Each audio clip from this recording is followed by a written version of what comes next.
ओम गंगणेशाय नमः। ओम श्री सरस्वत्यै नमः। ओम शुक्लांबरधरं देवं शशिवर्णं चतुर्भुजं प्रसन्नवदनं ध्यायेत् सर्वविघ्नोपशान्तये। ओम देवानां च ऋषीणां च गुणकाञ्चन सन्निभं बुद्धिभूतं त्रिलोकेशं तं नमामि बृहस्पतिम्। पूर्व के दिन में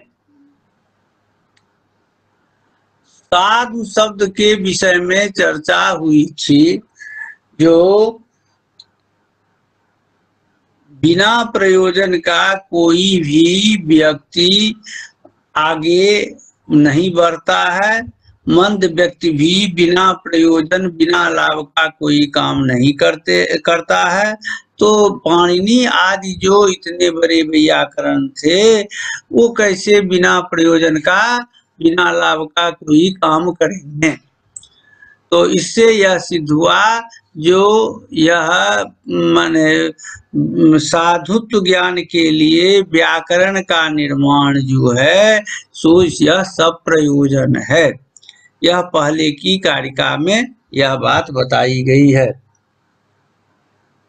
अब इस पर कुछ आक्षेप है, जो इस कारिका में इंगित किया गया है। अब उसी कारिका का अवतरण है, क्या है? तो ननु साधु शब्दानाम धर्मांगत्वेपि नो साधु शब्द व्यवस्थार्थे व्याकरणागमापेक्षा। अब यहाँ पर शंका करते हैं, जो साधु शब्द के लिए जो व्याकरण की रचना की गई, तो सो धर्मांगत्वेपि, साधु शब्दों का आचरण करना धर्म का अंग है। यह ठीक है, यह माना जा सकता है। किंतु नो साधु शब्द व्यवस्था, किंतु साधु शब्द की व्यवस्था के लिए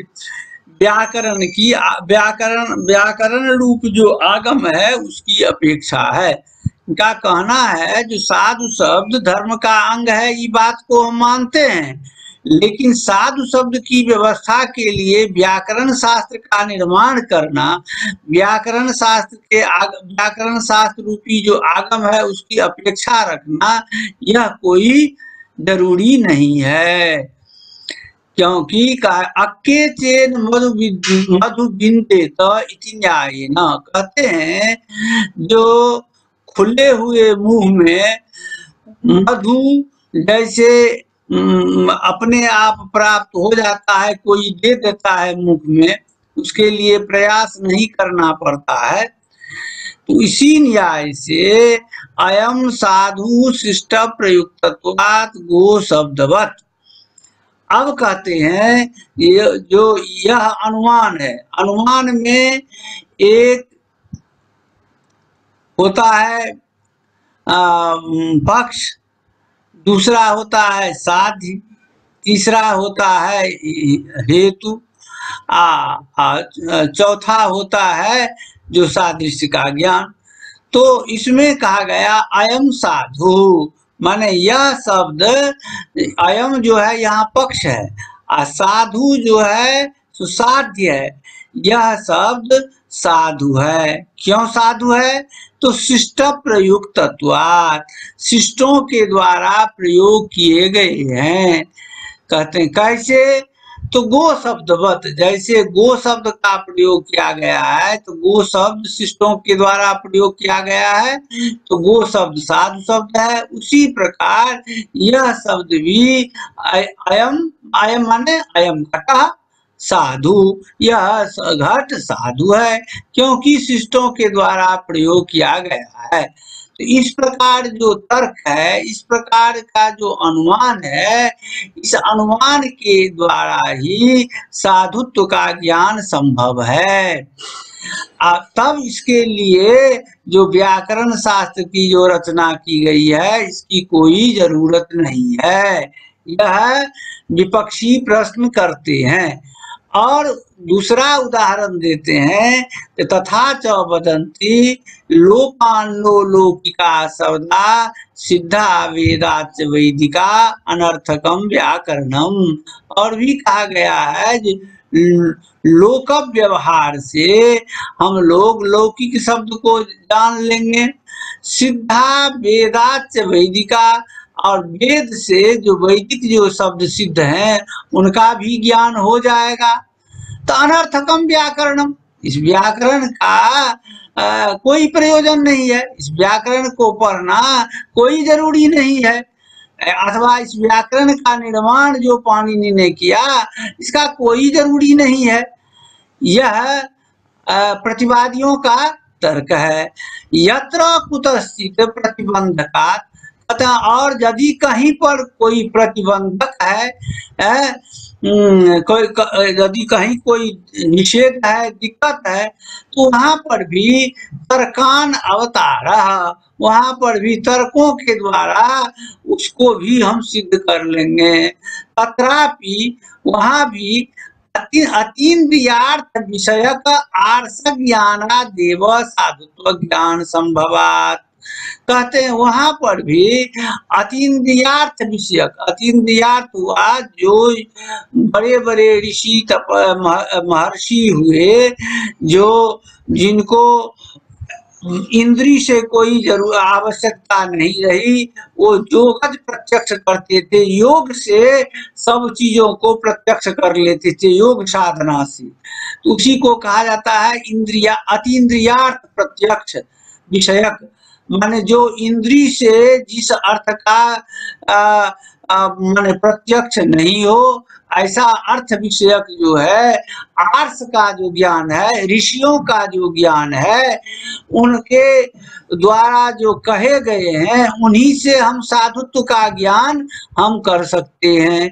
तो उनके द्वारा भी यदि साधुत्व का ज्ञान हो जाता है तो उससे भी साधुत्व ज्ञान संभव है। कि व्याकरण पढ़ने की क्या जरूरत हुई साधुत्व ज्ञान के लिए। तो इत्यादि जो शंकाएं हैं, उन शंकाओं को समाधान के लिए यहाँ पर कहा गया है शंकाम समाधातुम अतीन्द्रियार्थस्य तर्कागम्यत्वम।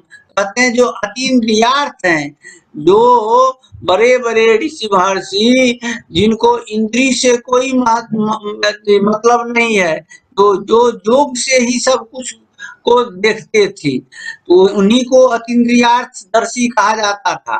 तो उनका भी जो तर्क है, कहते हैं उनका भी जो तर्क है वो भी साधुत्व ज्ञान में सहायक नहीं हो सकता है। या व्याकरण का कहना है, ऊपर में जितना आप कहे वो भी तर्क ज्ञान के द्वारा साधुत्व ज्ञान में सहायक नहीं हो सकता है, और अतीन्द्रियार्थ योगियों के द्वारा जो शब्द बोले जाते हैं या तर्क किए जाते हैं उनके द्वारा भी साधुत्व ज्ञान संभव नहीं है।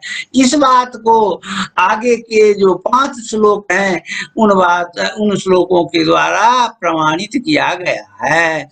उसमें एक श्लोक है, पहला श्लोक, नचागमादृते धर्म तर्केण व्यवतिष्ठते ऋषीणामपि अज्ञानम तदप्यागम पूर्वकम। अब इसका अन्वय देखा जाए, धर्म आगमादृते तर्केण न व्यवतिष्ठते च ऋषीणामपि यद ज्ञानम तदपि आगम पूर्वकम। ये इस कारिका का अन्वय है। अब हम व्याख्या पर चलते हैं। तो व्याख्या पहले संक्षेप में किया गया है और उसके बाद तात्पर्य अयम तात्पर्यार्थ के द्वारा उसको और स्पष्ट किया गया है। तो पहले संक्षेप के द्वारा जो कहा गया है उसको देख लिया जाए। तो कहते हैं धर्मो,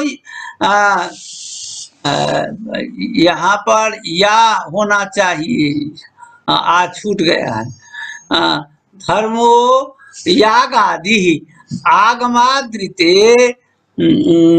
आगमादृते आगमानपेक्षेण तर्केण न व्यवतिष्ठते।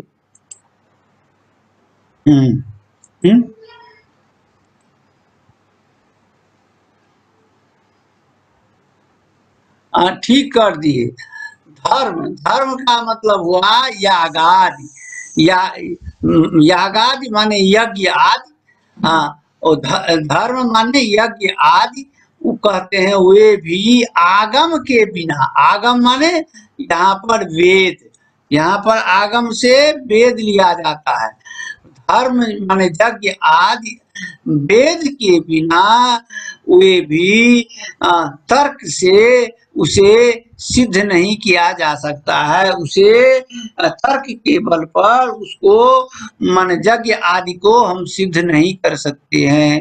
तो इसलिए आगमादृते का मतलब हुआ आगम के बिना, आगमान अपेक्षेण माने आगमादृते की व्याख्या है आगमान अपेक्षेण माने आगम के बिना, तर्केण तर्क के द्वारा, अनुमान के द्वारा वह सिद्ध नहीं हो सकता है। न व्यवतिष्ठते स्वर्ग साधनत्वेन न निश्चीयते। न व्यवतिष्ठते का अर्थ की व्याख्या क्या हुई? तो स्वर्ग साधनत्वेन न निश्चीयते माने स्वर्ग रूप जो साधन है, तो उस स्वर्ग रूप साधन के रूप में वह निश्चय नहीं किया जा सकता है। तो माने यज्ञ से माने स्वर्ग की प्राप्ति होती है, यह तर्क के द्वारा सिद्ध नहीं हो सकता है, बल्कि होता है किसके द्वारा? तो वेद के द्वारा, आगम रूप जो वेद है उससे यह निश्चित होता है। च माने तथा माने और, ऋषीणाम अपि यद अतीन्द्रियार्थ विषयकम ज्ञानम भवति। कहते हैं ऋषियों का जो अतीन्द्रियार्थ विषय ज्ञान होता है, ऋषि क्या होते हैं? तो मंत्र दृष्टा होते हैं। ऋषयो मंत्र दृष्टारः कहा गया है, साक्षात्कृत धर्माणो बभूवो। ऋषि मंत्र दृष्टा होते हैं, होते भी थे, और साक्षात्कृत धर्माणा, और धर्म को उन्होंने साक्षात्कार कर लिया था। धर्म से उनको साक्षात्कार होता था। तो ऐसे जो ऋषि लोग जो थे वे क्या अपनी तपस्या से, अपने योग बल से वो सभी वस्तुओं को जानते थे। वो माने चक्षुर इंद्री से सब वस्तुओं को नहीं जानते थे, बल्कि योग प्रत्यक्ष से सभी विषयों को जानते थे।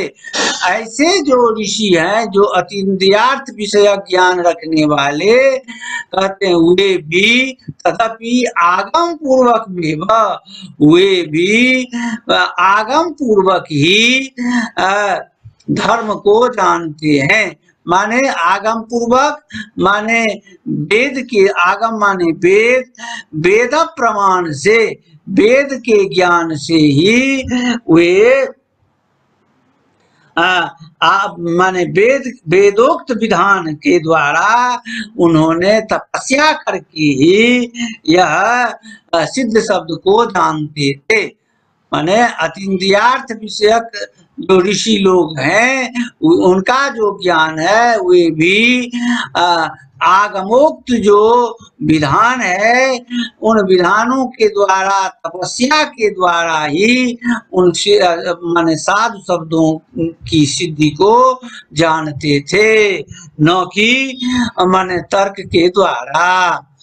अब यह सामान्य रूप से कह दिया गया। अब इसका स्पष्ट कर रहे हैं। अयम तात्पर्य, तात्पर्य क्या है?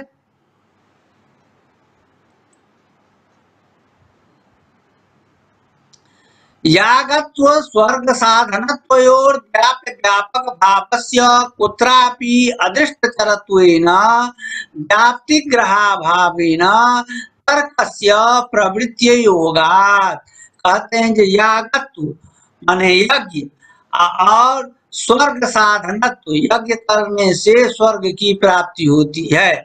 इन दोनों में व्यापक भाव को कहीं भी देखा नहीं जाता है। इन दोनों में व्यापक भावस्य कुत्रापि अदृष्टत्वेन कहीं भी नहीं देखा जाता है, क्योंकि व्याप्ति ग्रह भावेन तर्कस्य प्रवृत्ति योगात्। कहते हैं जो तर्क कहाँ होता है, जहाँ पर व्याप्ति ज्ञान होता है।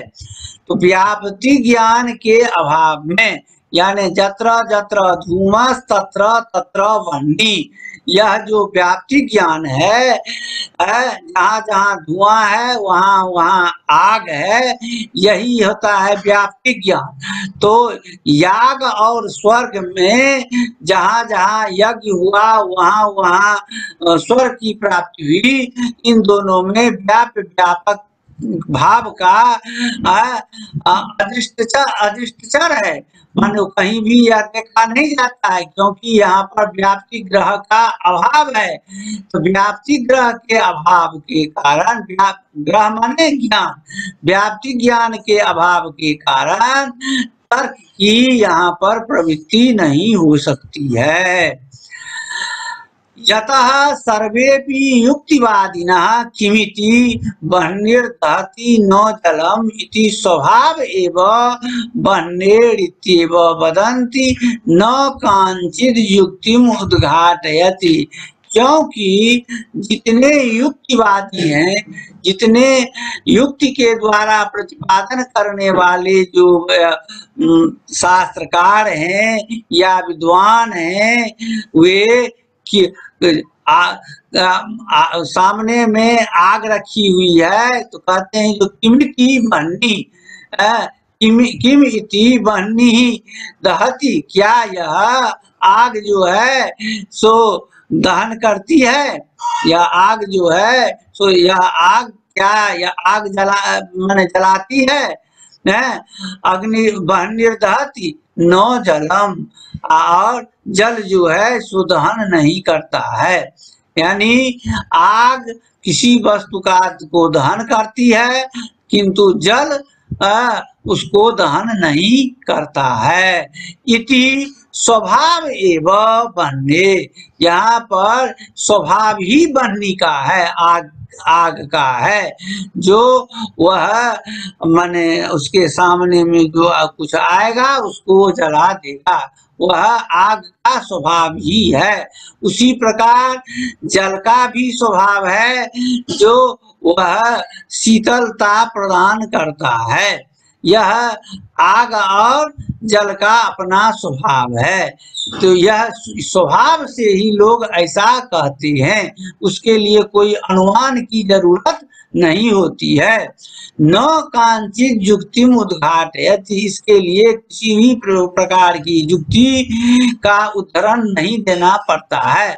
यहाँ पर इसके लिए आग जलाती है, जल शीतल करता है, इसके लिए कोई अलग से युक्ति नहीं देनी पड़ती है। एवं जागः स्वर्ग साधनम इति विषये स्वभाव एष जागस्य इत्येव तार्किकेण वक्तव्यम। कहते हैं उसी प्रकार तार्किक के द्वारा यहाँ भी यह कहा जा सकता है जो यज्ञ जो है तो स्वर्ग का साधन है, क्योंकि उसका भी स्वभाव है जो माने स्वर्ग को देना। किसका स्वभाव? तो यज्ञ का स्वभाव है स्वर्ग को देना।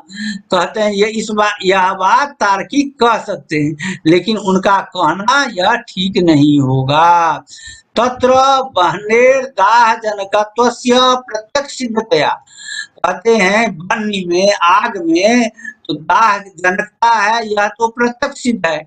आग रखी हुई है, उसमें यदि कोई हाथ देगा तो उसका जल जाएगा, उसके लिए दूसरे प्रमाण की कोई जरूरत नहीं होती है, वो तो प्रत्यक्ष सिद्ध है। जल है, जल में हम हाथ देंगे तो जल शीतल कर देगा हाथ को, यह भी प्रत्यक्ष प्रमाण है। इसके लिए कोई युक्ति देने की जरूरत नहीं होती है। तो भाण्डेर दाह जनकत्वस्य प्रत्यक्ष सिद्धतया दाह जनन स्वभावो भंडी, क्योंकि दाह जनन स्वभाव जो है भंडी में है, माने दाहकता रूप जो स्वभाव जो है सो आग में है।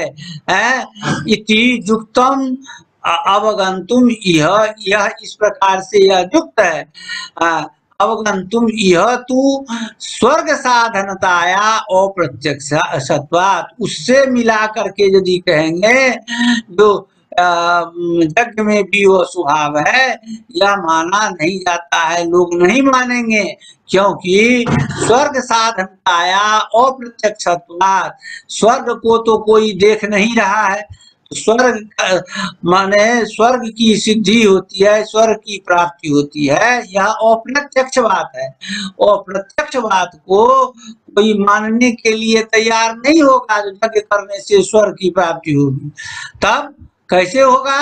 तो जागा स्वर्ग जनन स्वभाव, ऐसा यदि कहेंगे जाग जो है सो स्वर्ग उत्पन्न या स्वर्गोत्पत्ति का स्वभाव रखता है, यह यदि कहेंगे इस बात को नहीं मानेगा, तो मानेगा कैसे?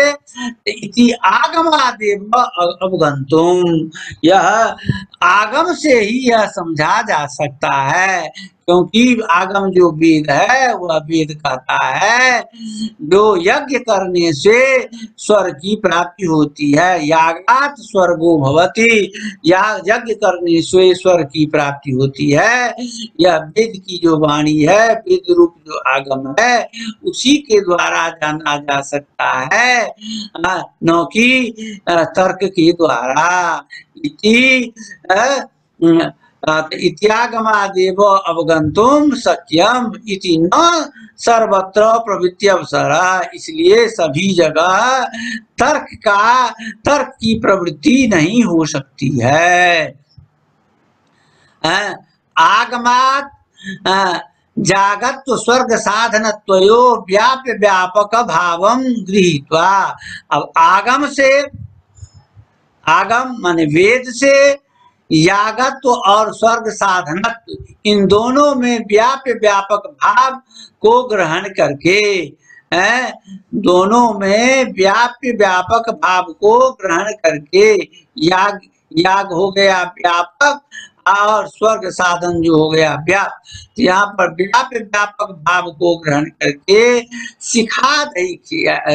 सिखाधई खया माने सिद्ध करने की इच्छा से, सिखाधैया माने सिद्ध करने की इच्छा से, माने व्याप्य व्यापक भाव को ग्रहण करके उसे सिद्ध करने की इच्छा से तर्क प्रवृत्ति, तब जाकर के तर्क की प्रवृत्ति होती है।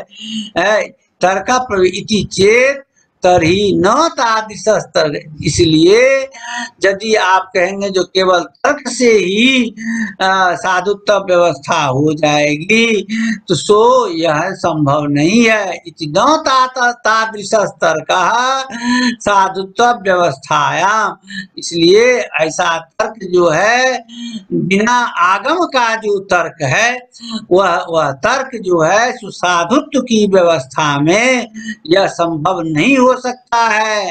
इसलिए व्याकरणागमान अपेक्षत्व संपादक, जब तक व्याकरण साधुत्व संपादन के लिए यदि व्याकरण की सहायता नहीं लेंगे, तब तक तर्क के द्वारा साधुत्व व्यवस्था का संपादन नहीं हो सकता है। वही कहते हैं साधुत्व व्यवस्थायाम व्याकरणागमान अपेक्षत्व संपादक स्वोदयायेव, इसलिए उस साधुत्व व्यवस्था को सिद्ध करने के लिए तेना आगमापेक्षणात्, उसे आगम की अपेक्षा होती है। यहाँ आगम मतलब व्याकरणागम, यहाँ साधुत्व के लिए व्याकरणागम की अपेक्षा होती है, तो यह इसलिए व्याकरण भी आगम है। तो चार जो प्रमाण जो कहे गए हैं, प्रत्यक्षानुमान उपमान शब्दा, कहते हैं इन चारों प्रमाणों से शब्द की साधुता नहीं हो सकती है, इसलिए वहां पर आगम प्रमाण जो उससे अतिरिक्त हुए, पांचवा प्रमाण आगम प्रमाण की आवश्यकता होती है शब्द साधुत्व के लिए, और उस के द्वारा, उस आगम प्रमाण के द्वारा शब्द की साधुता होती है। तथा तथा तथा आगमादृते इत्यनुमानेन आगम समुत्थस्तर को निर्णय हेतु, कहते हैं और उस आगम के बिना, आगमादृते और उस आगम के बिना इतने न आगम समुत्थस्तर को निर्णय कहेंगे। जो यह तर्क जो है सो आगम से जुड़ा हुआ तर्क है, इसलिए यहाँ पर साधुता हो जाएगी, साधुत्व की व्यवस्था हो जाएगी, ऐसा नहीं कह सकते हैं। तर्क वही तर्क ठीक होता है जो आगम विरोधी नहीं हो। जैसे यथा जैमिनीयम महाशास्त्रम मीमांसा शास्त्रम, जैमिनी जो मीमांसा शास्त्र है उसमें कहा गया है, तर्क किसे कहते हैं, तो आर्षम धर्मोपदेशंच वेद शास्त्रा विरोधिना तर्केणानुसंधत्ते स्वधर्म वेद नेतरा, कहते हैं आर्ष की वाणी हो और धर्म का उपदेश हो, वो यदि वेद शास्त्र से अविरोधी है, माने वेद शास्त्र से यदि युक्त है, वेद शास्त्र का यदि अविरोधी आर्ष और धर्मोपदेश है, तब उस धर्म को तर्क के द्वारा सिद्ध कर सकते हैं और सिद्ध करके उसे जाना जा सकता है। नेतरा अन्य भांति से, बिना आगम की अपेक्षा के बिना केवल तर्क से उसे माने धर्म नहीं माना जा सकता है, न आर्ष की वाणी मानी जा सकती है। इति सूचितम, यह कहा गया है। और कहा गया है हैतुकान बकवृत्ति भांग मात्रे नार्चयेत, कहते हैं जो और भी दोष कहा गया, हेतुक माने सहेतुक जो शास्त्र है, तर्क शास्त्र, हेतुक शास्त्र तर्क शास्त्र को कहा जाता है उसे, और बकवृत्ति बोगला की भांति एक ही तरह ध्यान रखने वाला, जो माने यही ठीक है, यही ठीक है, यही ठीक है, दूसरे तर्क को नहीं समझने वाला है, तो भांग मात्रेणापि नार्चयेत, ऐसे व्यक्ति को वाणी से भी अर्चना नहीं करनी चाहिए, पूजा नहीं करनी चाहिए, उनकी मान्यता नहीं देनी चाहिए। इति निषेधा, इस प्रकार निषेध किया गया है। निषेधस्तु आगमान अपेक्ष शुष्क तर्क विषयक इति भाव, यह जो है आगमान अपेक्ष माने आगम की अपेक्षा नहीं रखने वाले, केवल शुष्क तर्क के आधार पर बोलने वाले जो है उनके लिए यह कहा गया है। धर्मस्य तर्कागम्यत्वम उक्त्वा आर्ष ज्ञान गम्यत्वम आह, कहते हैं जो धर्म जो है तर्क से अगम्य है, यह कह करके आर्षक ज्ञान को गम्य कहा गया। आर्षक ज्ञान से धर्म जाना जा सकता है।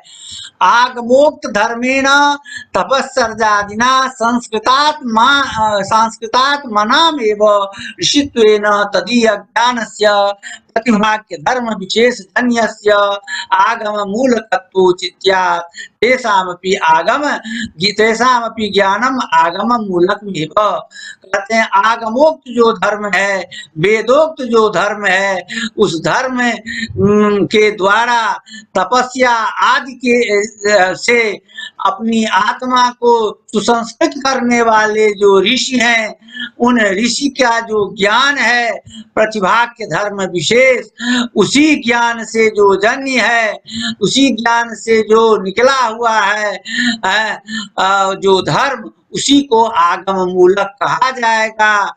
इसलिए वही औचित्य भी है, तेषाम ज्ञानम आगम मूलक में, क्योंकि उन ऋषियों का जो ज्ञान जो है आगम मूलक है, वेद मूलक है, इसलिए वही प्रमाण माना जा सकता है। अतः केनापि प्रकारेण न साधुत्व व्यवस्थायां व्याकरणागमस्य अनावश्यकत्व साधक मार्स ज्ञानमपीति भाव। इसलिए किसी भी प्रकार से यदि आप साधुत्व की व्यवस्था करेंगे वह ठीक नहीं है, वो व्याकरणागम के लिए अनावश्यक है। इसलिए जो व्याकरणागम के लिए आवश्यक हो वही आर्ष ज्ञान ठीक है। अब यहाँ पर अर्थ दे दिया गया, आप लोग देख लेंगे। जाग आदि धर्म भी आगम वेद के बिना केवल तर्क के बल पर सिद्ध नहीं हो सकते, और महर्षियों के अतीन्द्रिय ज्ञान भी आगमोक्त विधान के द्वारा तप करने से ही प्राप्त हुए हैं। तात्पर्य यह है कि जाग से स्वर्ग होता है यह अनुमान से सिद्ध नहीं हो सकता। अनुमान वही होता है जहाँ सहचार दर्शन द्वारा व्यापक भाव गृहीत हो। अतः जैसे आग में दाहकता क्यों है, इस प्रश्न के उत्तर में यही कहना पड़ता है कि वह आग का स्वभाव है। वैसे जाग से स्वर्ग क्यों होता है, इस प्रश्न का उत्तर यही होगा कि यह जाग का स्वभाव है। आगम के द्वारा जाग और स्वर्ग के व्यापक भाव गृहीत होने पर भी यह व्यापक भाव भी जब आगम प्रमाण की अपेक्षा रखता है, तब व्याकरणागम से शब्द के साधुत्व बताने में बाधक नहीं होगा। ऋषियों ने तो आगमोक्त अनुष्ठान के द्वारा अंतःकरण शुद्ध कर ही दिव्य दृष्टि पाई है, अतः उनका भी ज्ञान आगम मूलक है। अतः किसी भी प्रकार का तर्क साधुत्व ज्ञान के बारे में व्याकरणागम का बाधक नहीं है। अब दूसरा है, समय तो जल्दी जल्दी बीत रहा है। अब दूसरी 31 कारिका का अवतरण है। नत्नो तत्र तर्कानवतारा तत्र मास्तु तर्केण धर्म प्रमिति। कहते हैं जहाँ तर्कों के द्वारा सिद्ध किए जाते हैं, वहाँ तर्क के द्वारा धर्म का अनुमान नहीं माना जाए, क्योंकि जत्र तु नरकपाल शुचित्व हिंसादो नरकपालम शुचि प्राण्यंगत्वात् अग्निशोमीय पशु हिंसा नरक साधनम ईराजनकत्वात् ब्रह्मवधादिवत इत्येवं रूपस्तर्क संभवति। तत्र तर्केणापि धर्म प्रमितिरस्तु तथा च तादृशतर्केण आगमो बाध्यताम् अत आह। कहा गया जो शब्द अनित्य है, इसके विषय में दर्शन नैयायिक लोग कहते हैं जो नरकपालम शुचि प्राणी अंगत्वात्। तो यहाँ पर जो है तो वहाँ पर शुचिता को दिखाया गया है, और दूसरा है अग्निशोमीयम पशुमाल भेद, मान अग्निशोमीय यज्ञ के लिए पशु की हिंसा करनी चाहिए। तो इन दोनों जगह, एक जगह शुचित्व है और दूसरी जगह हिंसा है, तो उसी में अनुमान किया गया है नर कपालम शुचि प्राणी। नर का मुंड जो है सो पवित्र है, क्योंकि वो पानी का अंग है, जबकि लोक में उसे अपवित्र माना जाता है। लेकिन नैयायिक लोग ऐसा अनुमान करते हैं। उसी प्रकार अग्निशोमीय पशु हिंसा जो है सो कहते हैं जो वह नरक का साधन है, क्योंकि हिंसा की जाती है और किसी को पीड़ा दी जाती है। तो जैसे ब्रह्म वध करने से जैसे माने पाप लगता है, प्रायश्चित के भागी होते हैं, उसी प्रकार पशु की हिंसा करने से, अग्निशोम नाम के यज्ञ में पशु की हिंसा करने से नरक की प्राप्ति होती है। यह तर्क माने दर्शन शास्त्र वाले नैयायिकों के दिए गए हैं। कहते हैं यह तर्क भी तत्र तर्केणापि धर्म प्रवृत्तिरस्तु, वहां पर यह जो तर्क जो है सो धर्म में एक अनुमान ही है, किंतु तथा च तादृश तर्केण आगमो बाध्यता। कहते हैं उस तर्क से आगम जो है आगम माने व्याकरण शास्त्र या वेदादि शास्त्र जो है वो बाधित नहीं होता है। वेदादि शास्त्र जो कहता है जब अग्निशोमीयम पशुमाल वेता, उसका जो है सो वेदादि शास्त्र से सिद्ध है। वहां पर जागतिक हिंसा को हिंसा नहीं मानी गई है। उसी तो इसलिए वैसे तर्क से आगम जो है, वेद जो है वह बाधित नहीं होता है, बल्कि वेद के द्वारा, आगम के द्वारा, व्याकरण के द्वारा वे तर्क बाधित हो जाती हैं। अब उसी में कारिका कही गई है, धर्मस्य चाव्यवच्छिन्ना पंथानो जे व्यवस्थिता न त्वान लोक प्रसिद्धत्वात् कश्चित् तर्केण बाधते। अब यह श्लोक है, धर्मस्य चाव्यवच्छिन्ना पंथानो जे व्यवस्थिता न तान लोक प्रसिद्धत्वात् कश्चित् तर्केण बाधते। जे धर्मस्य पंथाना व्यवस्थिता च अव्यवच्छिन्ना तान लोक प्रसिद्धत्वात् कश्चित् तर्केण न बाधते। यह अन्वय है। अब सुन लिया जाए, इसकी व्याख्या रह गई है।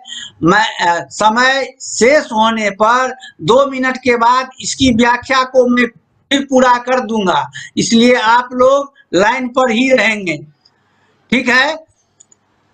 क्योंकि अब इस कारिका की व्याख्या को समाप्त करने माने मुझे कर देनी है, ठीक है?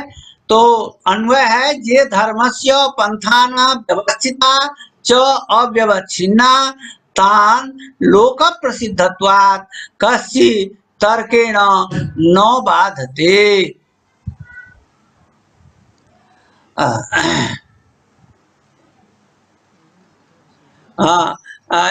अब आप लोग इसके लिए फिर से थोड़ा 2 मिनट में जुड़ जाइए, क्योंकि यहाँ समय समाप्त हो रहा है, व्याख्या नहीं हो सकेगी।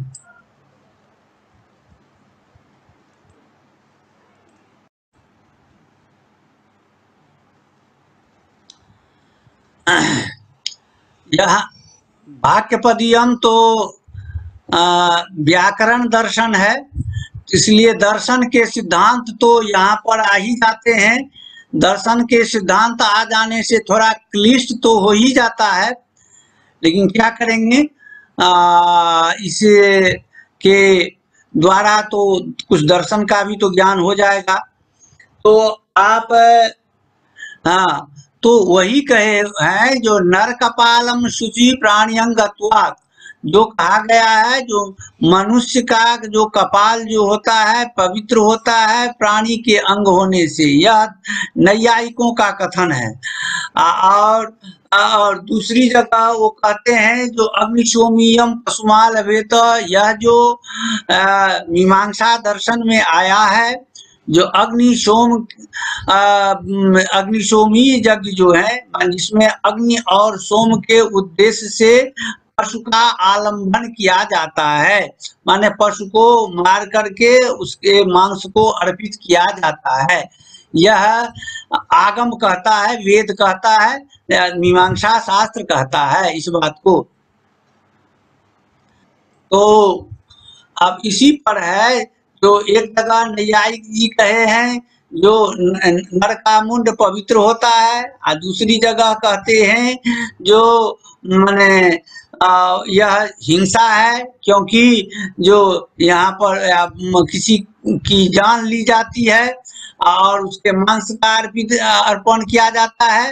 तो ये सब जो है, ये तर्क के आधार पर जो ये सब जो कहा गया है, सो ये तर्क ठीक नहीं है। तो इन तर्कों के द्वारा उन्होंने जो कहा है, जो माने हिंसा नहीं होनी चाहिए, तो उनकी हिंसा नहीं हो करने से वेद आगम का जो प्रमाण है वो विरुद्ध हो जाएगा। तो सो कहते हैं, सो जो वो उनका कहना ठीक नहीं है। क्यों? तो जे धर्मस्य पंथान धर्म प्रतिपत्ति उपाया श्रुति स्मृत्यादय व्यवस्थिता लोके प्रसिद्धा। कहते हैं जो धर्म के जो रास्ते हैं, धर्म के रास्ते माने धर्म प्रतिपत्ति उपाया, धर्म के ज्ञान के जो उपाय हैं, धर्म के ज्ञान के उपाय कौन है? तो श्रुति स्मृति आदि हैं। श्रुति स्मृति आदि के द्वारा धर्म का ज्ञान होता है। तो धर्म ज्ञान के उपाय भूत जो श्रुति स्मृति आदि हैं, उनके द्वारा लोक में प्रसिद्ध है जो अग्निशोमियम पशुमाल भीत, और उन्हीं के द्वारा यह भी प्रसिद्ध है तो नर का मुंड जो होता है सो अपवित्र होता है। तो यह लोक में यह प्रसिद्ध है, और वह प्रसिद्धि जो है च तथा अव्यवच्छिन्ना सर्वैशिष्टे अपरित्यागात् विच्छेद रहिता पारंपर्य क्रमागता इति जावत। वह जो है सो लोक में जो यह प्रसिद्ध है सो अव्यवच्छिन्न है, माने सभी शिष्टों के द्वारा, सभी ऋषि महर्षियों के द्वारा माने इस बात का को माने आदिकाल से ग्रहण किया गया है, परंपरा से इस बात को ग्रहण की गई है उन ऋषियों महर्षियों के द्वारा। क्या? अग्निशोमियम तस्माल भेत, यह परंपरा से ग्रहित की है। उसी प्रकार नर का मुंड जो होता है सो अपवित्र होता है, यह भी परंपरा से ग्रहित है। तो तान आगमान लोक प्रसिद्धत्वात् कश्चित् तर्केण न बाधते। इसलिए वे जो उपरयुक्त जो आगम है, अग्निशोमियम पशुमाल भेत इत्यादि जो आगम है वे लोक प्रसिद्ध हैं, वे कश्चित् तर्केण न बाधते। वह कोई व्यक्ति उसको तर्क से बाधित नहीं कर सकते हैं। उन आगमों को, उन लोक प्रसिद्ध जो आगम है उन्हें कोई भी व्यक्ति तर्क की कसौटी पर उसे बाधित नहीं कर सकते हैं। लोक विरोधे तर्कस्य अनुत्पादात्, कहते हैं लोक के विरोध में, जहाँ लोक का विरोध हो जाएगा वहाँ तर्क का कोई नहीं चलता है। जहाँ लोग मानने के लिए नहीं तैयार होंगे, वहाँ यदि तर्क के द्वारा यदि कुछ कहा जाता है तो लोग मानने के लिए तैयार नहीं होंगे। प्रत्युत नर कपाला सुचित्त बोधकागमेन तर्क एव बाध्यते। कहते हैं परंतु किंतु नर कपाल जो है उसे अशुचि समझा जाता है।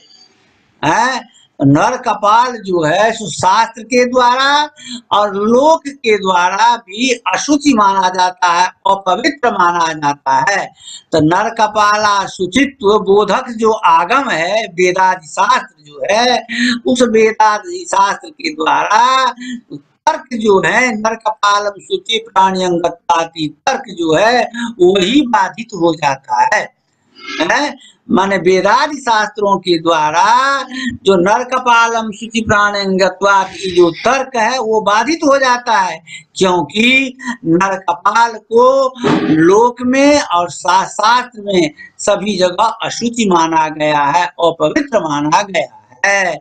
यत आगमालोक विरुद्धम तर्क विरुद्धं च, कहते हैं क्योंकि जहाँ पर आगम से लोक लोक आगमाल लोक विरुद्धम तर्क विरुद्धम च, है, क्योंकि आगम से और लोक विरुद्ध से या तर्क विरुद्ध यह बात हुई। अग्निशोमीय पशु हिंसादि लक्षण माचरणम प्रतिपद्यते, माने अग्निशोमीय हिंसा को हिंसा कही गई है। यह आगम से और लोक विरुद्ध जो तर्क है उनके द्वारा, लोक विरुद्ध जो तर्क हैं उन तर्क से विरुद्ध